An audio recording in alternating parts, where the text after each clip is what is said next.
This channel does not promote any violent, harmful, or illegal activities. All content provided by this channel is meant for an educational purpose only.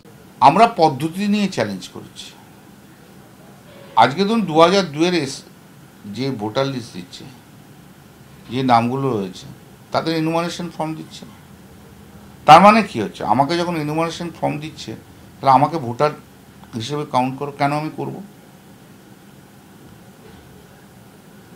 ভারতবর্ষের প্রথম voter list হচ্ছে 1951-এ, তাহলে আজকে কি সেই জায়গায় আমরা ফিরে গেলাম?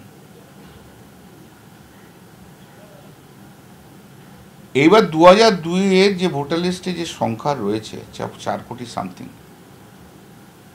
তার সঙ্গে 2025-এর 5 জানুয়ারি যে ভোটার লিস্ট রয়েছে সেই ভোটার লিস্টে রয়েছে 7 কোটি সামথিং। তার মানে প্রায় নিয়ারলি 3 crores ভোটারকে তুমি বাদ দিয়ে দিচ্ছ। যে মুহূর্তে ভোটার লিস্টে নাম এসে যায় সেই মুহূর্তে ভোটারদের রাইট অ্যাক্রু করে to cast vote. How they can take away that right? 2025-এর ভোটার লিস্ট নিয়ে যদি স্ক্রুটিনি করতো কোনো অসুবিধা ছিল না, কিন্তু 2002 করার জন্য এর মধ্যে যারা ভোটার রয়েছে তাদের সবাইকার অধিকার কেড়ে নেওয়া হচ্ছে। ভোটার লিস্টের মাধ্যম দিয়ে সিটিজেনশিপ ডিসাইড করা যায় না।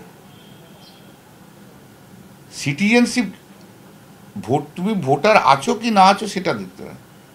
সিটিজেনশিপ ডিসাইড করার জন্য আন্ডার দি সিটিজেনশিপ অ্যাক্টের মধ্যে প্রভিশনস রয়েছে।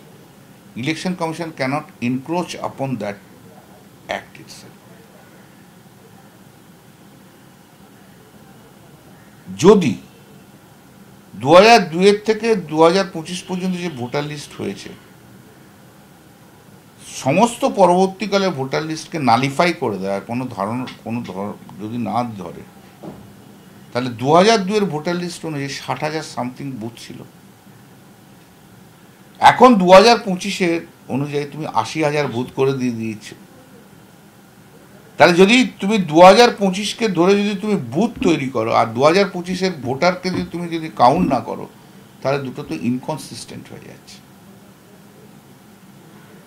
আরেকটা গুরুত্বপূর্ণ পয়েন্ট হচ্ছে যেটা দেখা যাচ্ছে এখন, দেখুন আজকে আমি ফার্স্ট কথা বলি, আজকে পশ্চিমবাংলায় কিন্তু বাঙাল আর ঘটির লড়াই নয়, বা মোহনবাগান ইস্টবেঙ্গলের লড়াই নয়। লড়াইটা বিজেপি এবং নির্বাচন কমিশনের বিরুদ্ধে। মেইন টার্গেট বিজেপি যত এসছে, মানে 71-এ যারা এসছে, পরে যারা এসছে, তাদেরকে নাম সব বাদ দিয়ে দেওয়া, মানে বাঙাল যারা আছে তাদের সব নাম বাদ দিয়ে দেওয়া। ঠিক আছে? আর নাম কাদের ঢোকানো? ইউপি বিহার থেকে যত আছে তাদেরকে নাম ঢোকানো। বিহার ইলেকশনে দেখা গেল অসংখ্য ভোটার তারা হরিয়ানাতে ভোটার লিস্টে নাম ছিল, তারা ভোট দিল। 6 মাস 8 মাসের মধ্যে বিহার ইলেকশন, সেখান থেকে নাম কাটিয়ে নিয়ে এবার বিহারে ভোট দিচ্ছে। এরপর ওখান থেকে নাম কাটিয়ে পশ্চিমবাংলায় ঢুকবে। তাহলে 50 থেকে 60,000 ভোটার, বিজেপির 50,000 থেকে 60,000 ভোটার ফ্লোটিং ভোটার হয়ে গেল, যারা সারা ভারতবর্ষ জুড়ে ভোট দেবে। আর নাম কাটাবেন, নাম ঢোকাবেন, নাম কাটাবেন, নাম ঢোকাবেন। এই রসিদ কোনো দাম আছে বলে আমার মনে হয় না। কোনো কম্পিটেন্ট অথরিটি কি রসিদ দিয়েছে? কারণ আমি যতটুকু জানি পশ্চিমবাংলায় এটা ইমপ্লিমেন্টেড হয়নি। শান্তনু ঠাকুর যে সমস্ত রসিদ দিয়েছে, সব অল রসিদস আর ইলিগাল অ্যান্ড ইনভ্যালিড। এটা মতুয়াদের কাটার জন্য একটা ইনস্ট্রুমেন্ট হয়েছে, কিন্তু এই রসিদকে কাউন্ট করা যায় না। এবং মতুয়ারাও, সমস্ত মতুয়া ইরেসপেক্টিভ অফ ফ্যাক্ট, তাদেরও ভোট দেওয়ার অধিকার রয়েছে, তাদেরও ভোটার লিস্টে নাম থাকবে। মতুয়া মানেই তো এই নয় যে শান্তনু ঠাকুর আর মমতা বালা ঠাকুর।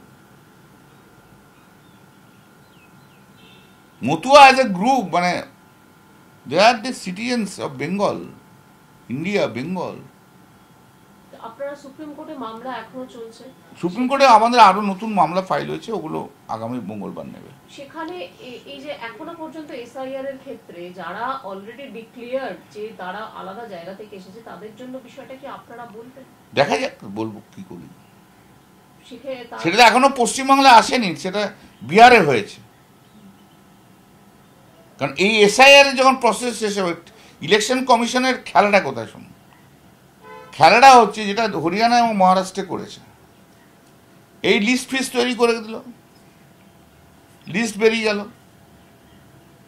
Up to the filing of the nomination, date of filing of the nomination and withdrawal, anybody can be voter.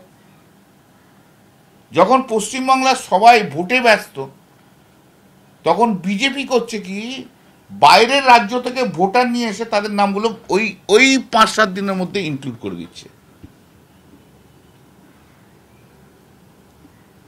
60-70 হাজার ফ্লাকচুয়েটিং ভোটার তখন তৈরি করে দিচ্ছে।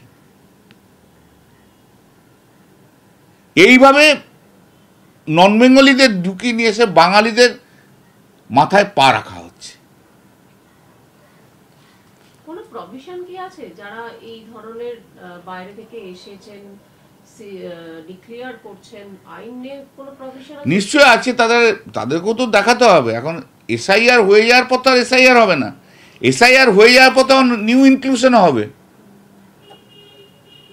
নিউ ইনক্লুশনের সময় যদি চেঞ্জ করে একটা করে দিল, আধার কার্ডের অ্যাড্রেস চেঞ্জ করে একটা পশ্চিমবাংলা কোথাও একটা বাড়ির অ্যাড্রেস দিয়ে দিল। যেমন মহারাষ্ট্রে কি দেখা গেছে, মহারাষ্ট্রে দেখা যায় একটা ছোট্ট বাড়িতে 800 ভোটার তৈরি করা হয়েছে।